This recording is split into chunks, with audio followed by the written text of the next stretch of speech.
नमस्कार मित्रांनो, मुद्द्याचं बोला या यूट्यूब चॅनलमध्ये तुमच्या सर्वांचं हार्दिक स्वागत. उद्या भारतातील आणि महाराष्ट्रातील सर्वात मोठं असं फॉर्च्युनरचं मैदान पार पडणार आहे.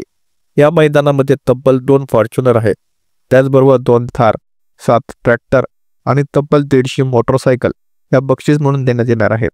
आणि याच मैदानाची चर्चा ही महाराष्ट्रभर सातत्याने सुरू आहे. मात्र या एवढ्या मोठ्या मैदानामध्ये कोणता बैल हा सर्वात प्रथम ती फॉर्च्युनर पटकावेल असा प्रश्न अनेकांना पडला आहे.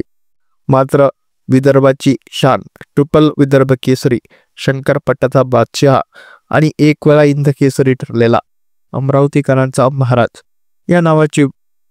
या नावाच्या बैलाची क्रेज ही सोशल मीडियावरती मोठ्या प्रमाणात पाहायला मिळते.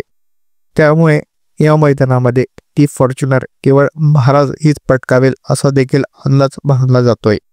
त्यामुळे या 2 फॉर्च्युनरमधली एक फॉर्च्युनर ही महाराज याच्याच नावावर जाईल असा देखील अंदाज अनेक लोक हे व्यक्त करत आहेत.